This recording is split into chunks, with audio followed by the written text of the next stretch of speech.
सभी पत्रकार बंधुओं को मेरा नमस्कार। ये प्रेस वार्ता एक अहम बिंदु पे की जा रही है। जैसा सभी न्यूज चैनल्स में दिखाया जा रहा है, पश्चिम बंगाल में जो ईडी के अफसर गए थे जांच करने, उन पर जानलेवा हमला टीएमसी के गुंडों ने, और जो बताया जा रहा है कि रोहिंग्या अवैध घुसपैठिए इन्होंने किया है। ये शर्मनाक तो है ही कि बंगाल ममता बनर्जी के नाक के नीचे जंगल राज का पर्याय बन चुका है, लेकिन ये चिंताजनक भी है किस तरह से कानून व्यवस्था ध्वस्त है। ममता बनर्जी मस्त है। कानून व्यवस्था ध्वस्त है, ममता बनर्जी मस्त है। ये इसलिए कहा जा रहा है क्योंकि जब एक मुख्यमंत्री संविधान की शपथ लेता है तो वो ये शपथ लेता है कि मैं संविधान का पालन करके संविधान की रक्षा करूंगा। ममता बनर्जी ने भी भारत के संविधान की ही शपथ ली है, और जब कानून का पालन करते हुए जो घोटाले पश्चिम बंगाल में हुए हैं, जिनको रोकने का दायित्व ममता बनर्जी का था, उसकी जांच करने के लिए ईडी के अधिकारी जाते हैं तो उनपे जानलेवा हमला होता है। और बताया जा रहा है कि 2 से 3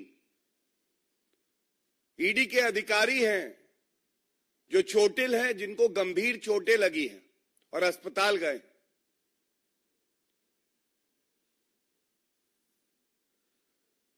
ममता बनर्जी का एक इतिहास रहा है और तथ्यों के आधार पर मैं आपको बताता हूं। याद करिए, 2 मई 2021 पश्चिम बंगाल के विधानसभा चुनाव के परिणाम आ रहे थे। ऐसी हिंसा हुई, हत्याएं हुई, बलात्कार हुए, घर जलाए गए, क्योंकि जितने गुंडे हैं उनको ये बात पता है कि हमें डरने की आवश्यकता नहीं है। हमें मुख्यमंत्री ममता बनर्जी का संरक्षण प्राप्त है। और मैं ये कहता हूं आज इस मंच से, और बड़ी जिम्मेदारी से कहता हूं, ममता बनर्जी को हक नहीं है कि वो एक दिन भी अपनी कुर्सी पे बनी रहे। उनको इस्तीफा देना चाहिए। ममता बनर्जी, जिम्मेदारी लेने से आप इतना घबराती क्यों? आपके पास जानकारी होनी चाहिए कि जो ईडी अफसर थे, कानून के रक्षक, ये वहां की पुलिस को कॉल करते हैं कि मदद चाहिए। टीएमसी के गुंडों ने जानलेवा हमला कर दिया है। टीएमसी लीडर शाहजहां शेख, इनके यहां ईडी छापा मार रही थी। पहले तो कोई घर से निकला नहीं, उसके बाद ये जानलेवा हमला हो जाता है। आप सोचिए कितना चिंताजनक है। पुलिस ने ईडी के अफसरों से बात करने से मना कर दिया। तो मैं ये कहूंगा, शाहजहां शेख, मामला तो शाहजहां शेख का है, पर शह किसकी है? ये शेखी किसकी है कि मैं कानून से ऊपर हूं? ये तो अराजक ममता बनर्जी की ही है। और ममता बनर्जी आपको ये गलतफहमी हो गई है कि जो कानून के रक्षक हैं, जो ईमानदार अफसर अपना कार्य करेंगे, उनको आपके गुंडे पीटेंगे। तो मैं आपको ये बता दूं इस मंच से, कानून का जब डंडा चलेगा तो ये जितने गुंडे हैं ना, इनको नानी याद आ जाएगी, इनको आप बचा नहीं पाएंगे। ये लड़ाई कानून के डंडे और ममता के गुंडों के बीच में है, और जीत हमेशा कानून की होती है, वर्दी की होती है। हमारे जो अफसर ईमानदारी से अपना कार्य कर रहे हैं उनकी होती है, और इस बार भी उन्हीं की जीत होगी।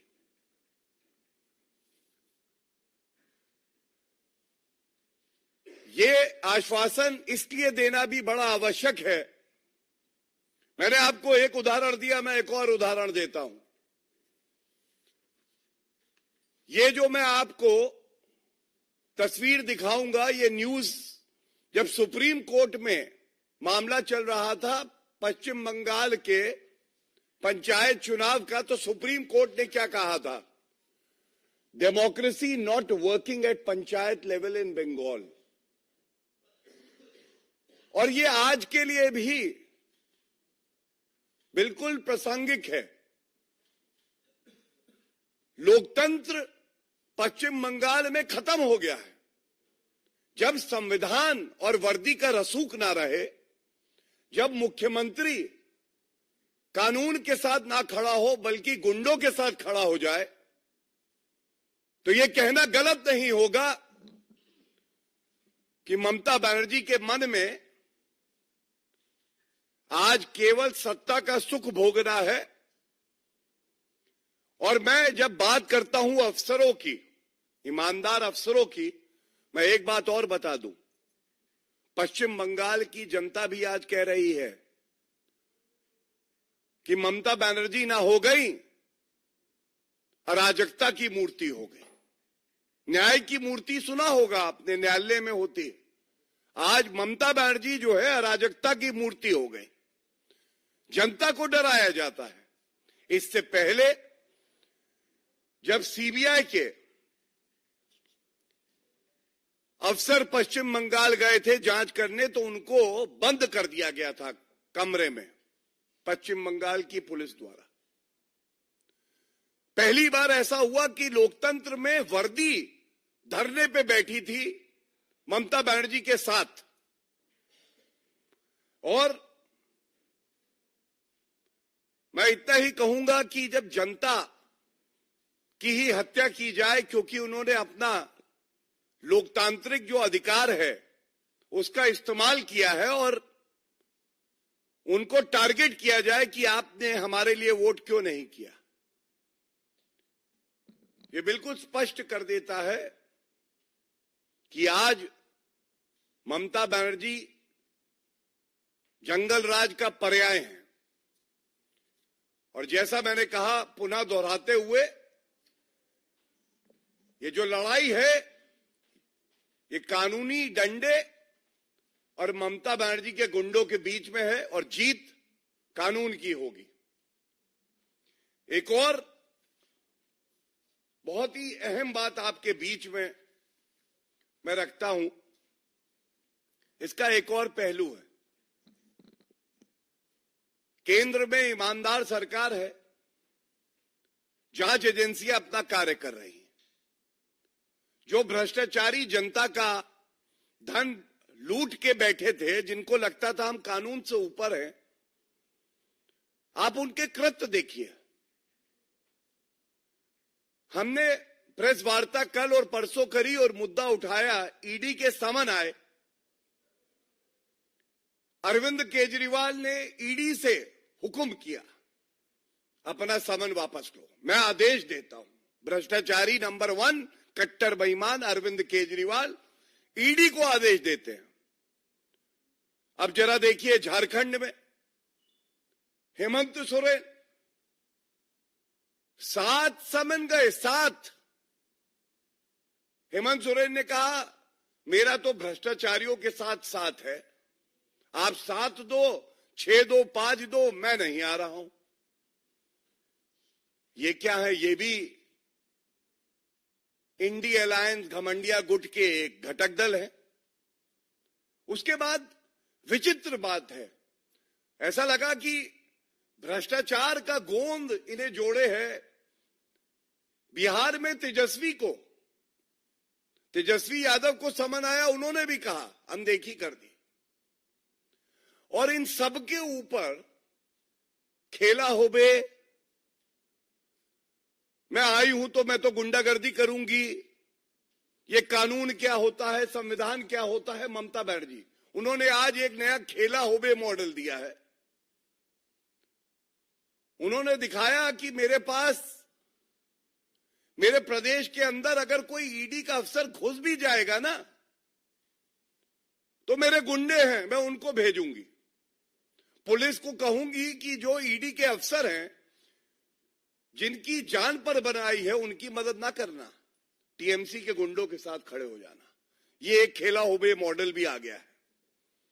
और मैं एक बात और कहूंगा, बड़ी जिम्मेदारी से कहूंगा, देश की जनता, पश्चिम बंगाल की जनता बहुत समझदार है, वो सब देख रही है। हम ये बात बार बार उठाते हैं, पश्चिम बंगाल में अराजकता की पराकाष्ठा हो गई, गुंडागर्दी चरम सीमा पर है।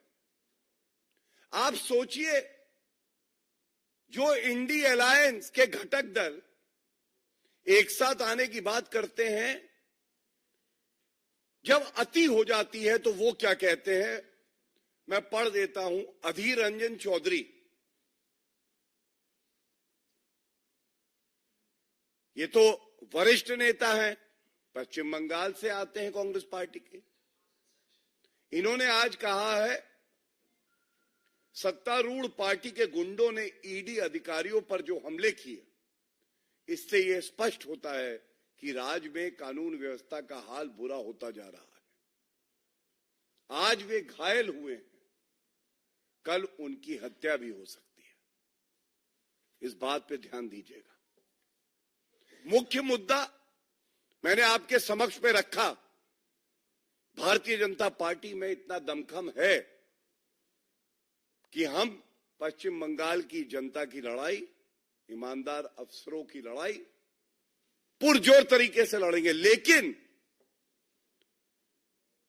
जब पराकाष्ठा हो जाए अराजकता की,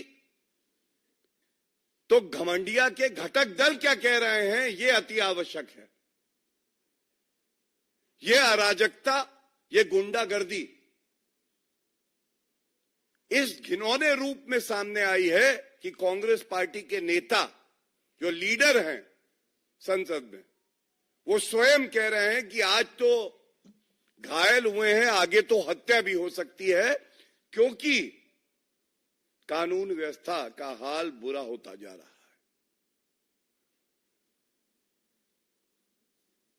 ये साफ दर्शाता है, ममता बनर्जी को कोई हक नहीं है कि एक दिन भी वो कुर्सी पर रहे। मुख्यमंत्री पद से इस्तीफा दे, जनता से माफी मांगे, और जो ईमानदार अफसर हैं जिन पे ये हमला हुआ, उनसे माफी मांगनी चाहिए ममता बनर्जी को। और अगर वो ऐसा नहीं करती हैं, मैं समझता हूं कि जनता देख रही है, ऐसी चोट पड़ेगी लोकतंत्र में वोट की कि राजनीति भूल जाएंगी। बहुत बहुत धन्यवाद। कोई प्रश्न होंगे इस बिंदु पे? देखिए, मैंने आपके समक्ष तथ्य रखे और बिंदुवार तरीके से आपको बताया कि अभी हमारी क्या मांग है। मैं समझता हूं कि मुख्यमंत्री को सबसे पहले तो इस्तीफा दे देना चाहिए, और ये उम्मीद भी करता हूं कि वो हर उस अफसर से जिस पे हमला हुआ है, जिसको गंभीर चोटें लगी हैं, उनसे माफी मांगेंगी। इतनी उम्मीद हम जरूर रखते हैं।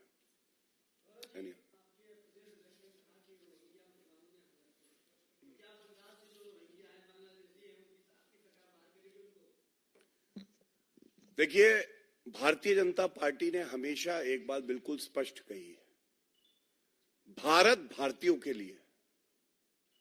कोई अवैध घुसपैठिया जब हमारे भारत में रहता है तो पहली बात तो उसे भारत की भूमि से, भारत के हित से कोई लगाव नहीं है। दूसरी बात, वो भारतीय का हक मारता है। और तीसरी बात मैं कह दूं इसी संदर्भ में, जब बात होती है सीएए और एनआरसी की, तो ममता बनर्जी को भारतीय प्रिय नहीं है, लेकिन अगर कोई घुसपैठिया मुसलमान निकले, उनके लिए फ्यूचर वोट बैंक है, तो वो प्रिय है। और इसीलिए उन्होंने कहा था कि अगर लागू हुआ सीएए तो गृह युद्ध हो जाएगा। और मैं समझता हूं आज जो तथ्य मैंने आपके सामने प्रस्तुत किए हैं, ये बात स्पष्ट हो जाती है कि कोई भी अवैध घुसपैठिया ना कभी भारत का सगा था, ना है और ना होगा, और वो देश के लिए खतरा है। देश में एक कानून है, वो कानून सब पर बराबर लागू होगा।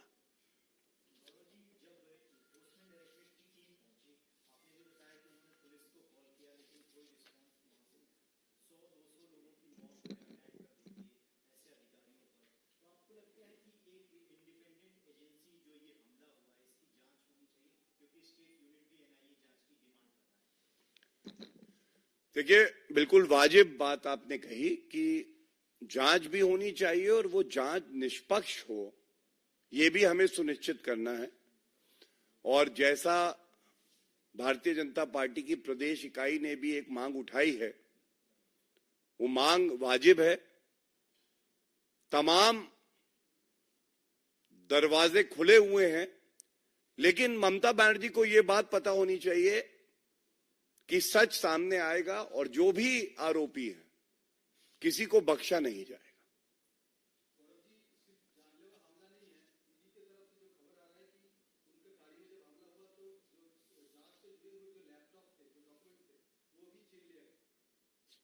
नहीं, देखिए, सबसे पहले तो किसी ईमानदार अफसर की जान से बढ़ के कुछ भी नहीं है। लेकिन आपने जो बात कही, बहुत अच्छी एक बात आपने प्रस्तुत करी। ये ईडी के लैपटॉप छीने क्यों गए हैं?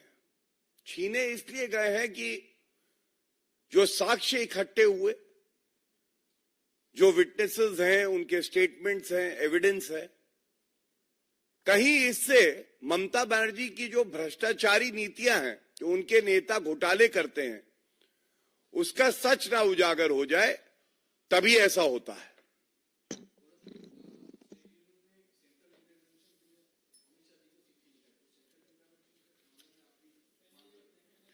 देखिए, मैंने अभी इसी प्रश्न का उत्तर दिया और कुछ कहना उचित नहीं है। ये एक ऐसी परिस्थिति है जो अभी भी लाइव है। तो आप सब जानते हैं, केंद्र की सरकार बड़ी मजबूती से कोई भी अराजक तत्व हो उसको कुचलने का कार्य करती है, कानूनी दायरे में रह के, और वो ही होगा। मैंने उत्तर दे दिया, धन्यवाद। और कोई प्रश्न है तो प्लीज बताइए।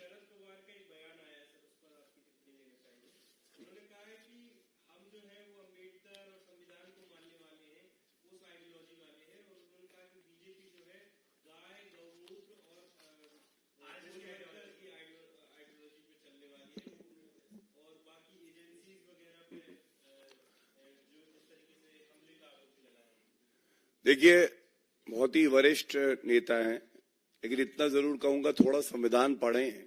संविधान में ही लिखा है जो गाय है उसको कैसे बचाना भी है, और वो हमारे समाज के लिए हितकारी है।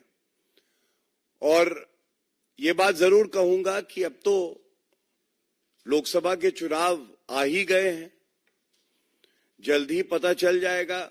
लोगों की आस्था श्री नरेंद्र मोदी जी में है और नरेंद्र मोदी जी की आस्था संविधान में है। संविधान को कुचलने का कार्य, तार तार करने का कार्य कोई करता है तो वो घमंडिया के जो घटक दल हैं वो करते हैं। और ये किसी से छुपा नहीं है, ये जो प्रेस कॉन्फ्रेंस है ये भी इसी बात का उदाहरण है। धन्यवाद, थैंक यू।